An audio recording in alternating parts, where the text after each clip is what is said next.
pretty tight-knit. We have a lot of control in this battleground. We've seen in the past JPL and the Johanna. Chromie can come out as well. And it's mostly a little bit more straight up in this early game, which is something that Diamond Skin's been pretty good at so far, so maybe they can find those turn-ins and try to get a victory, but I think Dignitas is trying to say, okay, listen, let's just have a straight-up battle, no shenanigans, see who can control these points better. Yeah, I mean, again, 0-6 for Diamond Skin. If they break the series now against Dignitas, it would be more impressive than anything else, at least to me. They have their first pick now, so that of course changes also the draft MO slightly, since so far in the series Dignitas was always the team that had the first pick. So we had continuous Medivh bans by Diamond Skin. This is going to tell us now, do they maybe want to play Medivh themselves if they get their hands on him? Diamond Skin's still thinking about that ban here. Is Chromie going to be a ban? We've seen it in the past on this battleground, but I feel like there's so many strong tanks now that you don't even think about that. It's going to be the Medivh, as you mentioned. So they just go for the first ban or no first ban, first pick or no first pick. They don't really care about that. They take it away regardless. And Diamond Skin on the map, they haven't played Medivh here yet. I mean, they are very consistent. They play quite a bit of Johanna on the map. We've seen them with Blaze on the bottom lane a lot. I'm just not quite sure what to expect from them here right now. I would think more of the same, trying to lock Garrosh down, trying to get Genji for themselves. Could even result in a first pick on Genji because he accidents the map. Now Tracer's being banned out, get Rosmek on another good hero here. Because I feel if Diamond Skin doesn't pick Genji on the first rotation, Dignitas is definitely going to lock him in. But it kind of goes away from some of their older values of getting Malf. There was a time when they ran a lot of Garrosh with that first pick. But I think you're correct when it comes to like the series right now. Genji's too important. Well, we're gonna go for the Garrosh though. So there he is. Diamond Skin looking to have that control. I'm gonna put on Robodoba and see if he's able to deliver some kills. Team Dignitas, will they move into that Genji? We've seen him play it in the past. And Genji is great for the rotations here. You can simply pressure the bot lane so easily with Genji if you just rotate in all the time and use the mobility that he has to gank the bot lane a little bit if you run that 4-1 rotation style. So Dignitas, what are they going to start us off with? Do we see Malfurion or Stukov again taken as the supports that they are? We have seen a fair share of Diablo play by Dignitas already. This is another great map for Diablo, so it's one of the heroes that we could see here, especially if you're worried that Diamond Skin is targeting your font pool a little bit. And then to be fair, this is another map where Dignitas can play either Muradin, even the Stitches. This is the original Stitches map for a lot of teams like Fnatic and Dignitas. What? I feel like it's gonna be Malf, right? Hanzo Malf? Okay, so there it is, Hanzo Malf coming in. It's because of the poke and also that track record for Zelia. Which leaves Genji open for Diamond Skin if they wanted. So if they wanted for Rosmek, they still have the chance to get him here. Genji Stukov, you think? Have we had Wolf Duo run Stukov? Diamond Skin has currently on Stukov a track record of 0-1. They played him once, and they lost with that. In this series now, just to add that in, we didn't see them with Stukov yet. I feel like Sonya for the bot lane. Okay, I like that. So Sonya and Genji as expected. So Rosmek has his hero. Sonya for the bottom lane. Very similar setup of previous maps. So far, it's basically identical to what they played on Inferno Shrines. The only thing that we are missing here is the support, and I mean, back then they played Samuro. I guess we can safely assume that Samuro is probably not going to be played here by them. Yeah, especially with Sony getting... Well, I mean, especially with Sony getting picked up, but Nande. Now that I said it, the chances that they're actually going to pick it are yeah, increasing. of course. So. They're going to show us some like top lane rush with Samuro that can like solo the boss by itself. We don't even know about. Takes all the maps simultaneously. I'm kind of curious to see if Dignitas bans Stukov, because like, as you mentioned, we don't get much Stukov from Wolf Joe. I feel like he'd be wanting to play an Uther or even a Karazim before he even wants to touch a Stukov from the trends that we've seen, as he's always moved into those heroes. So I'm wondering if Dignitas thinks that it's worth a ban here, and they're actually considering what exactly they want to get rid of. I mean, Junkrat is another hero that you could still play here, and he adds the wave clear. The thing is, though, Dignitas, yeah, there we go. Dignitas can man him out, and they do. Junkrat banned out. I was wondering about Gul'dan as well, because we've had Gul'dan from Rosmek once. Yeah. But he has a Genji. Yeah, I mean, he's gonna, exactly, he's gonna be on Genji here. And Diamond Skin, again, we come back to that track record with heroes. Gul'dan is 0-5 for them. Oh. But it's still, again, their own 6 here. It's still a map where they played Gul'dan in the past. I mean, just putting a couple of numbers to those. How much did they play Gul'dan over here? They played him once on Tomb, so all the other losses that they have with Gul'dan on different maps, but they could still try and get the wave clear through Gul'dan. There's absolutely nothing stopping them on that part. But yeah, Dignitas on the other hand, right now, frontline. For JPL, this is really a map where he can basically play anything. You can play Johanna here, you can go into Muradin. We have seen him play Muradin here. Yeah, his Johanna play in the map wasn't really too successful yet. This is actually one where he suffered most of his losses on Johanna. He's 1-2 currently, and the Muradin is 2-0. Again, we have even seen, or we could even see them drop something like a Stitches. This was a map where Stitch was played a lot. I don't necessarily think that against the setup here you want to drop that. Want to go that crazy. But yeah, even ETC. Tesla on Blaze. That Blaze is going to be for Wubby, I believe. So that front line is still up and available for Dig. You mentioned the Johanna and the wave clear. Murden if you're wanting to try and punish that Sonya and shut her down, but then you're kind of missing out on damage. Could it actually be a solo Blaze here? They played Blaze quite a bit as the main tank. Yeah. So we had that on JPL. On this map, I believe, too, it was mostly Dragonshire where they played it, where they had Blaze as the solo. But okay, Diamond Skin, let's see what they got. First of all, in terms of supports, what's it going to be? I mean, right now we are still thinking about Stukov still out there. We haven't seen too much of that. If it's not Stukov, then you have the option of going for Uther and you have the option of going for Rega. Those are the likely choices. Just comboing off with Genji with a Divine Shield. But they also need a bit more wave clear and damage, and that's of course where we can question, is Gul'dan going to be the choice for them, or are we going to see something completely different? It's time to find out. Gul'dan and Stukov. Okay. Alright, second Stukov game that we have from them. And now I want to find out if we're going to be having Wubby pulling out a different side lane here. Well, you can still go Leoric here if you want to. Yeah. Be good against Gul'dan and Stukov too, being able to drop that in too. If you play Blaze as the main tank, but again, don't necessarily have to pull that off. Interchangeable. Would an ETC be weird here? I was thinking about that earlier, but I'm not It's interchangeable, right? It depends on who plays the hero. If they still go for a hero for JPL, I think it's Johanna or Muradin. Yeah. If they run Blaze as the main tank and they run Wubby on the off lane, then I would say they are probably looking towards Leoric. Well, they're definitely taking their time. Diablo's also still open, by the way. There he is. There we go. So we'll be Blaze in that side lane, looking to wave clear, wave clear, wave clear. Diablo to force the fights. It has that force wall. Who do you like more in draft? To be honest, I thought the draft that Diamond Skin had on the last map was pretty much eh. I didn't really like it too much. They made it look way better than I expected them to. I like this way more. So this draft for Diamond Skin is actually not bad at all. As again, a setup like how do you go through Blaze and Diablo, which is going to be the biggest question. I think the answer to that has to be a good silence, lockdown, and then just like getting completely Gul'dan in there. But I like what Diamond Skin had. I still feel this is a draft which they can win if they have the coordination that we saw in game number 1 and game number 2. For me, I just can't underestimate the Diablo, man. When Diablo level 10 comes online, you have that force wall available to a combo, and then you just go through 13 and 16. We scale it now. You just throw that Diablo. It's such a terrifying figure to go against. I just feel that Dignitas is done with this. Yeah. That's what the last map felt like a bit. The early lead for Diamond Skin, and at some point Dignitas was just like, okay boys, like this is getting silly. Like we have to put more energy in than we were doing. Let's go. So, well, I mean, we're going to find out right now if Diamond Skin is able to again tie the series up in Force Game 5. Heading into Tomb of the Spider Queen, map number 4. Robadoba on the left side for Diamond Skin, currently on Garrosh with Nandon, Sonya, Wolfjo on Stukov, Rosmek again on Genji, and Darkmog on Gul'dan. On the right in the red, Wubby on Blaze, Zalia on Malfurion, Poik on Hanzo, Snitch on Tassadar, JPL playing Diablo, it's Dignitas. Alright, let's find out if Diamond Skin still has a chance of going straight into that. So far, their early game has been decisive and confident, which I have really enjoyed.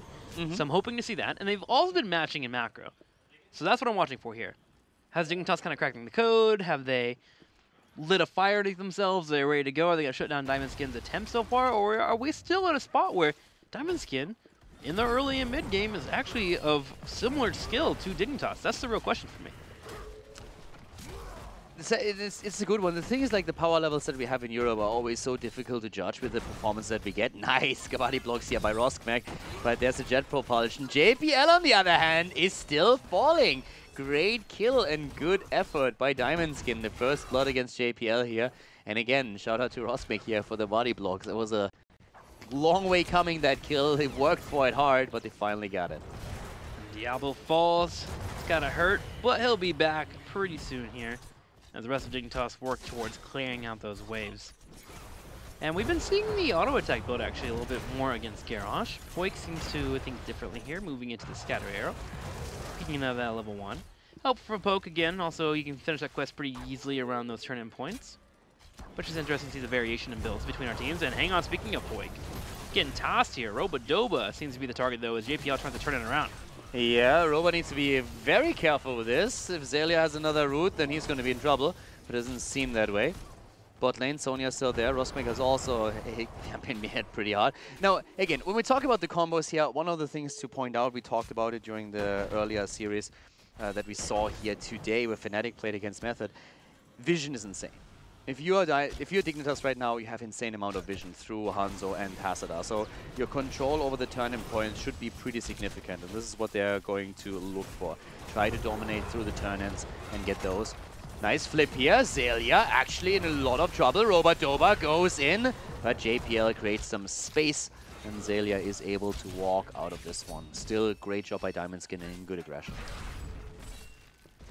I love that he's able to walk away from that. I feel like I see that happen, I'm like, oh, that's a dead Malfurion. Like, instantly. I write them off. And Zelia just drops a root and walks to his team. Hanzo able to drop down a couple scatter arrows and make Gul'dan feel a little bit lower. And Darkmark just couldn't chase that kill down. I mean, a lot of this comes down to Diablo, really. Just being there. But this time, this is not happening because we see the kill against Hanzo. 2 for 0. Diamond Skin again in the early game. I mean, these boys have just found their confidence and their stride. This is looking so much better than what we've seen the entire season from them. And we already recommended them for the performance against Trick. But yeah, Diamond Skin looking strong here. And again, they just come from an 0-3 loss against Fnatic where they got played to the wall. JPL trying to combo Robodoba again into the wall, but missing out on it. I thought he would try to go for Darkmonk there, because Darkmonk was in a bit of a peculiar position trying to bait out those fights. Yeah, Darkmonk is also in a spot where he really needs to get the stacking going. He's currently sitting at 7 stacks, so a lot is going to hinge on him later on. How much can he stack? How much can he actually accomplish to make sure that he gets that Echo Corruption completed? The later team fights are going to depend very much on that. And Dignitas is actually kind of behind on gems. 45 to 34 at the moment. Those 2 kills hurting just a tad bit. Diamond Skin will have their first turn in pretty quickly here, and JPL is actually trying to look for these kills. He keeps diving on top of Garrosh here. Another couple of stacks here. Also for Gul'dan. Again, Darkmark getting those in. A bit out, but yeah, the interrupts are starting to get chunk in here. And Roskmek is always just rotating, trying to see if he can maybe put some pressure on the bot lane, make Blaze's life harder, make it a bit easier for Sonya. Staying there, interrupt maybe another couple of stacks for Darkmark. Currently sitting at 10, so he's a 4th in. Turn-ins are still happening on both sides as Vision is being played around with, and we talked about Hassada, we talked about Hanzo. The vision they provide over the turn-in spots, so Dignitas is always in the know of what exactly is going on there. Both teams now have their full turn-in, and Dignitas is looking to drop off, as you mentioned, 14 gems going in. 7 about to hit for both of our teams. That's when that Diablo will become a little bit more scary, of course. I'm watching him here as he's actually looking for another possible engage with Malfurion to back him up. I mean, the longer this back and forth lasts, the better also for Darkmark. Again, Gul'dan really needs to stack, and he's currently trying to get that in. And so far, he's doing fairly well. I mean, he is getting the stacks in there, currently sitting at 12. Gets another triple hit right there.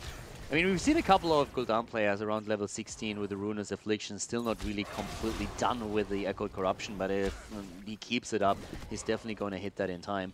So at that point, it's still all about the turn-ins. You mentioned the 7, which is important here. Dignitas has taken a slight lead in turn-ins, 33, but both teams can now rely on the extra talent. The poke here has been kind of annoying for Dignitas. Diamond Skin being able to get the lead in the gems, but not able to turn in as easily. Tassadar and Malfurion even Blaze to a degree. Really annoying delay tactics available. I'm actually watching Dig here. Let's see if they can get this turn in. Hanzo's going for it here. Gonna have a root pop in. Darkmonk gets hit. JPL gets a combo. Yeah, that was actually a good turn in here from Wolf Joe and from Roskmek. So there are 27 gems in against 33. Teams on level 8 right now.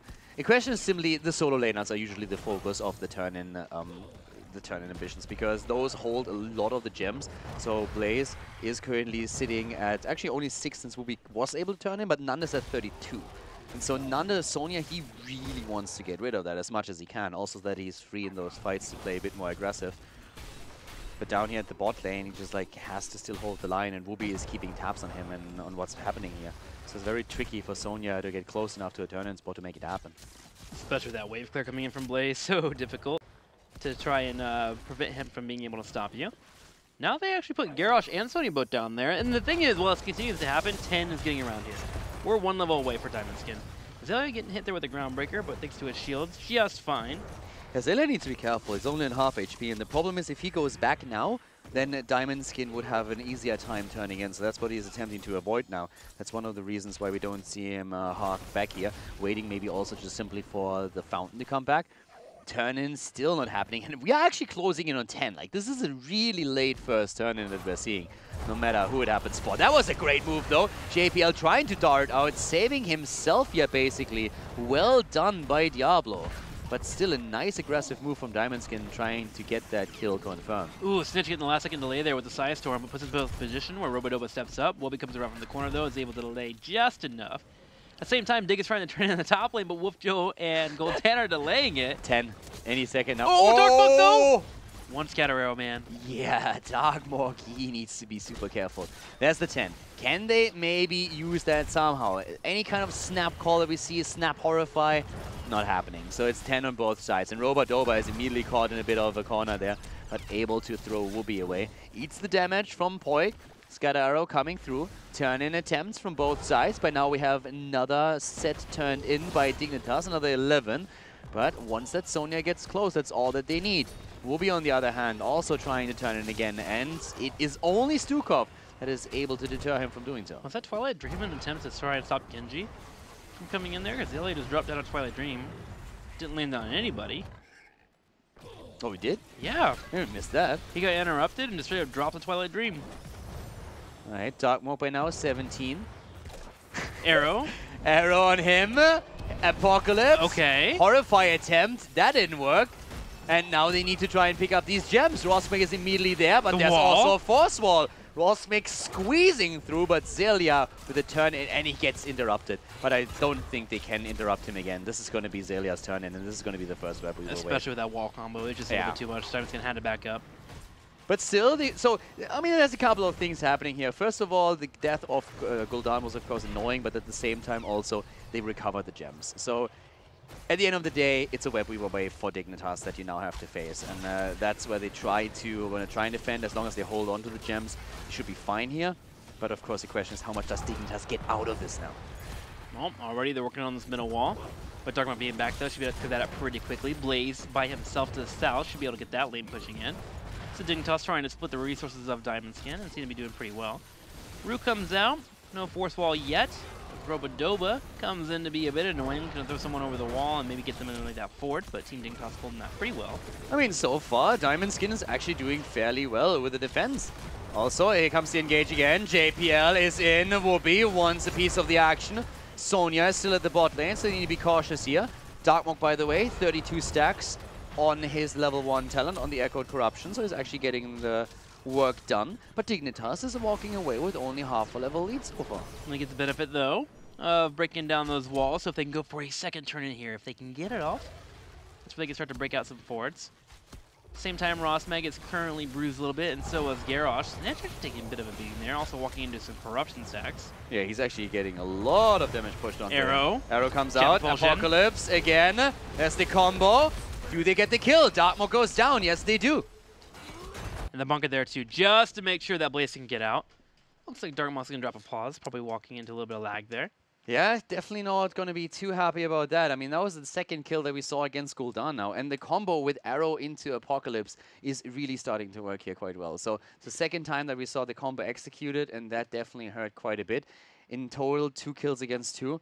But whatever caused the commotion here, whatever problem they ran into, apparently it's already resolved, so we're going to jump back into the game. But the situation remains, of course, the same. Dignitas, thanks to that kill, will get another turn in, and they also have the talent advantage now. So this is really the moment when you can start to snowball against Diamond Skin. They'll be looking for forts here, definitely. They have opened up all walls in that last web of your turn in.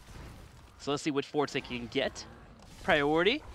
Pushing this middle lane, especially with this night camp, opening it up a little bit, and then deciding how Diamond Skin defends. You can peel yourself off into a different lane, and that's where you strike and take out that fort. Diamond Skin, though, wisely grabbed their own night camp, hoping to clear it out and save themselves in the middle lane, but with Wubby and crew already leading the charge, they will definitely get a massive push going. Yeah, this is really where it starts to become extremely worrisome from the perspective of Diamond Skin, because this can really hurt. If Dignitas gets a kill when they start to push in here, they can really take a lot of the infrastructure and the experience and just completely run this. So I'm curious to see how much Dignitas can get done. The top lane is already being attacked here in the middle lane. The fort is definitely going to fall. You can't hold on to that. Diamond Skin has their 13 now, so they took it a bit easy. Sonya with the defense of the bot lane. Up to the top, Gul'dan with his Echo Corruption that he's dropping. That works out. But this is a really difficult push to hold, especially, of course, with the spell also coming in. They're just going to straight up open a keep wall. There you go. Double turret, some experience going. They can rotate to the top lane if they would like and get this fort. They may even be able to catch this Gul'dan. There goes the arrow. Darkmont goes to dodge out on it. JPL goes in for the minion just to make sure he can catch Gul'dan, and they get him. Darkmont having a hard time, but it's hard. You know, with arrows flying across the screen, you can't dodge them. Double, it's literally impossible. Double fort and the Gul'dan kill, and that of course translates immediately into a boss. That's what Diamond Skin is thinking. Can we maybe somehow? But the answer is just no. Like, you can't go into this. You can try and turn in, but even that gets interrupted by JPL. So they can't even get the turn in to stop the boss for free. They are trying to get that now done at the bot lane, but Zelia is already thinking about moving in. JPL is moving in again. Nanda finally, just before JPL gets the interrupt, is able to make that play. Boss is already on his way up to the top, where we see Gul'dan facing off against it. So Diamond Skin buys themselves a little bit of time with that turn-in. Buy a little time here, but 16 will still go over to Dignitas. We'll be already here in the bottom lane. This should be a pretty easy cleanup for Dignitas, and at least they got some gems wasted. The sad part is they did use Apocalypse to try and delay that push, or that turn-in, but they didn't have an idea of where Sonya was. Sonya was able to sidestep it and get that drop-off. And now it's all about the blue web weavers. How quickly will Dignitas clean them up with this talent advantage? I mean, they shouldn't lose anything here. No. This is just really to buy time to defend the boss. That's what Diamond Skin was intending to do here. The next problem is the I mean, it's a double level advantage and the talent advantage. Diamond Skin is now in one of these spots where you just sit there and you just get beaten down the entire time until you finally hit 16. That's what we're currently seeing there. Also being forced into the X-Strike. This is just like, Diamond Skin is like a boxer on the ropes at this point, just trying to defend and just taking hit after hit until he sees an opening. And that opening is not going to come until Diamond Skin hits their 16 or someone on the side of Dignitas runs it down mid, and I just don't see that happening. Well, 16 is really what you have to wait for now, and then you need to force something. Well, they're only a level away from that 16, so it's doable. Yeah, but that's another turn. Piling it on, oh my gosh. Yeah, like the hits keep coming. Yeah. Did that boss actually get the keep wall on the top left? That's the major concern there. If it got the keep wall, that could be a keep. Okay, it's a gate, one turret. Manageable. Still a level away from 16.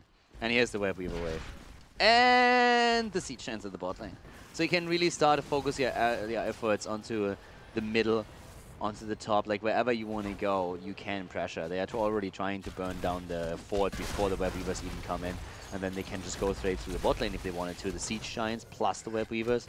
I mean, they're going to get value no matter what, so where they concentrate their efforts. They're starting to move into the middle now. Bot lane will still heavily pressure with the camp and the web weavers. Top lane needs to be defended. The wall is gone, so the keep is being attacked. Like, Dignitas, they want to keep with this. And they'll probably get it. Here comes the wave. Stukov doing his best to help clear it up. Hanzo Arrow comes out looking for Wolfjo. Wolfjo sidesteps it well. Yeah. Rosman goes in for a little bit of harassment. JPL tries to catch him, but the X-Strike comes out.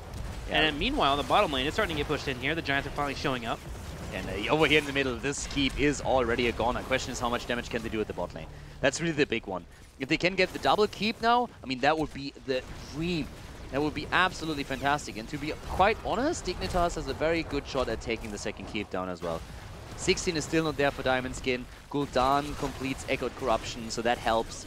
But they have to defend the middle. Bottom keep is falling. So what we're looking at right now is Dignitas holding on to every single fort they have, looking at a 3-level lead and double keep down.